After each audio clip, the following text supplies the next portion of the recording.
মসজিদ থেকে বলে দেওয়া হয়েছে যে মোদি হলো মুসলিম বিরোধী, ওরা মোদির কাছ থেকে সমস্ত সুযোগ সুবিধা নিয়েও তারা ভোট দেবে না। তাই আমরা কেন তাদের পেছনে সময় নষ্ট করব? আমরা আমাদের জন্য কেন কাজ করব না? মুসলিমদের সম্পর্কে বিস্ফোরক মন্তব্য এবারে করলেন এক বিজেপি নেতা। প্রকাশ্যে বলছেন মুসলিমদের পিছনে কেন সময় নষ্ট করব। তার মানে ২৬-এর বিধানসভা ভোটে বিজেপি শুধুই হিন্দু ভোট পাওয়ার জন্য কি ময়দানে লড়াইতে নামছে? এই প্রশ্নই উঠছে। বৃহস্পতিবার বারাসাতের মধুমরুলিতে বিজেপির জেলা সাংগঠনিক বৈঠকে হাজির হন জগদ্দলের বিজেপি নেতা অর্জুন সিং। বৈঠকের ফাঁকে সাংবাদিকদের মুখোমুখি হয়ে আজ তাক বাংলাকে জানান, আমাদের বিজেপিতে যে সমস্ত মুসলিম আছে তারা আমাদেরকে ভোট দিলেও তাদের পরিবারের কেউ আমাদের ভোট দেয় না। আসলে মসজিদ থেকে বলে দেওয়া হয়েছে যে মোদি হলো মুসলিম বিরোধী, ওরা মোদির কাছ থেকে সমস্ত সুযোগ সুবিধা নিয়েও তারা ভোট দেবে না। তাই আমরা কেন তাদের পেছনে সময় নষ্ট করব? আমরা আমাদের জন্য কেন কাজ করব না? আজ গোটা ভারতবর্ষের যত রাজনৈতিক দল আছে সবাই মুসলিম তোষণ করে, একমাত্র বিজেপি হিন্দুদের জন্য ভাবনা চিন্তা করে। তাই আমরা আমাদের কাজ করব। এটা কে বলেছে যে মুসলিমরা ভোট দিলে আমরা জিতব? দিল্লি, মহারাষ্ট্র, আসাম, এখানে কি মুসলিমরা ভোট দেওয়ার ফলে আমরা জিতেছি? আসামে সব থেকে বেশি মুসলিম আছে, কিন্তু তারপরে ওখানে আমরা সরকার করেছি। কি বলছেন অর্জুন সিং, শুনবো। मैं एक बात जानता हूं कि हमारे पार्टी में भी अगर कोई मुसलमान है, वो भले ही हमको वोट दे देता होगा, उसके घर के लोग भी वोट नहीं देते हैं। ये पूरे भारतवर्ष की बात है। उनके लिए मोदी का राशन नहीं है, उनके लिए मोदी का दिया हुआ सब सुविधा लेंगे, वो नहीं है। उनका माइंड सेटअप है। उनको मस्जिद में बता दिया गया है कि मोदी जो है वो मुसलमान का विरोधी है, तो उनका खाएंगे, दिया हुआ अन्न लेंगे, सारा सुविधा लेंगे, लेकिन वो वोट नहीं देंगे।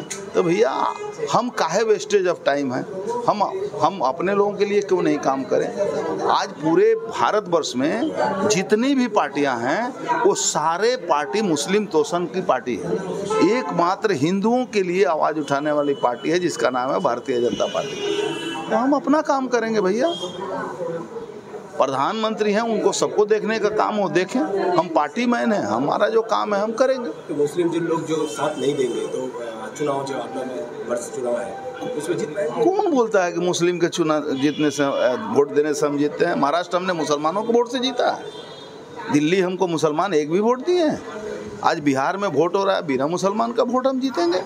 बगल में तो 30%। अरे इससे ज़्यादा आसाम में है मुसलमान, तब भी तो जीते हैं।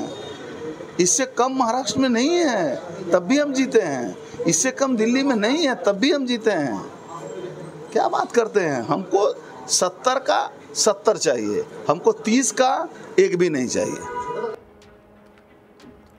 দুদিন আগে টুইট করে মুখ্যমন্ত্রী মমতা ব্যানার্জি বলেছেন, বিএলওরা এসআইআর এর ফর্ম দিতে এসেছিল, কিন্তু আমি সেই ফর্ম নিইনি। আগে গোটা রাজ্যের মানুষ পূরণ করবে, তারপর আমি পূরণ করব। তার পরিপ্রেক্ষিতে অর্জুন সিং বলেন, মমতা ব্যানার্জি যতক্ষণ জেগে থাকেন উনি মিথ্যা কথা বলেন। কি বলেছেন শুনবো। মমতা ব্যানার্জি সকাল থেকে রাত অবধি যতক্ষণ জেগে থাকেন মিথ্যা কথাই বলে যান। উনি সব করবেন, শুধু বাজার গরম করছেন। এসআইআর করতে দেব না, এ কর দেঙ্গে, ও ঘেরাও করব, অমুক করব, আবার ফর্মও নিল, আবার সবাই ফর্ম জমা করবে। তারপরে আপনি জমা করবেন না করবেন আপনার ব্যাপার আছে, সবার পরে জমা করব।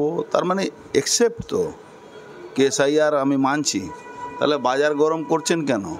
ওই খুঁজে বেড়াচ্ছেন কেন হসপিটালে কে মারা গেছে, কোন মর্গ থেকে কোন বডি তুলে নিয়ে এসে বলবো এটা এ হয়েছে? এটা কেন? কোন মানুষকে ভুল বুঝাচ্ছেন? বাংলার মানুষ বুঝে নিয়েছে মমতা ব্যানার্জি একটা মিথ্যাবাদী। তার প্রমাণ 26-এ মমতা ব্যানার্জি পেয়ে যাবে। একাধিক পুরসভার চেয়ারম্যান বদল প্রসঙ্গে অর্জুন বলেন, যে যত বেশি টাকা দেবে সে চেয়ারম্যান হতে পারবে। কি বলেছেন অর্জুন সিং, আর শুনবো। মমতা ব্যানার্জি যেরকম দুর্গা ঠাকুরের পুজোর সময় কি বললেন 90, 70, 80, 110 এখানে টেন্ডার খুলেছে, কে কত বেশি টাকা দেবে অভিষেককে সে চেয়ারম্যান থাকবে, কে কত দেবে না সে থাকবে না, যারা দিচ্ছে না তারা থাকবে না, যারা টাকা দেবে তারা থাকবে। আর কোনো এর মধ্যে বিজ্ঞান নেই, একদম অ্যাবসলিউট বিজ্ঞান আছে, মাল দাও থাকো, না দিলে থাকবে না। কোনো এর মধ্যে আলজেব্রা নেই, বিজ্ঞান নেই, ম্যাথমেটিক্স নেই, জিওমেট্রি নেই, কিছু নেই। ওয়ান পয়েন্ট এজেন্ডা, মাল দিতে হবে।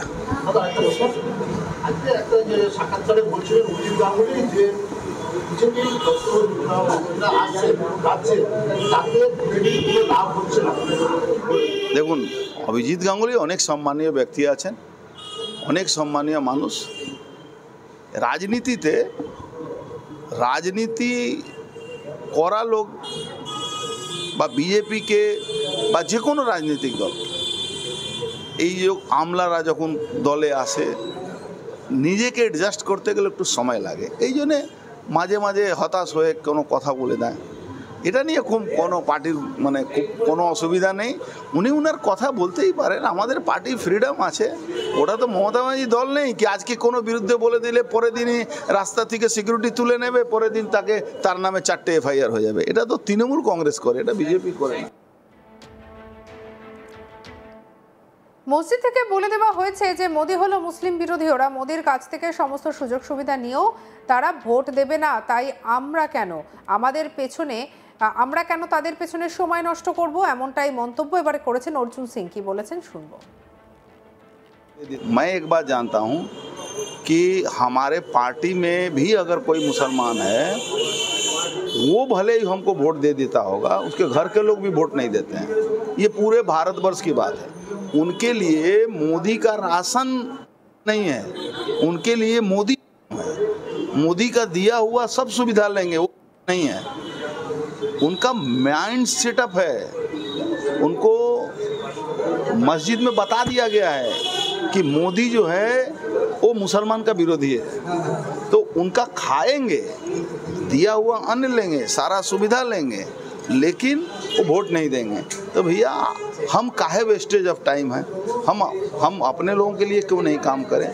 आज पूरे भारतवर्ष में जितनी भी पार्टियां हैं वो सारे पार्टी मुस्लिम तोषण की पार्टी है, एकमात्र हिंदुओं के लिए आवाज़ उठाने वाली पार्टी है जिसका नाम है भारतीय जनता पार्टी।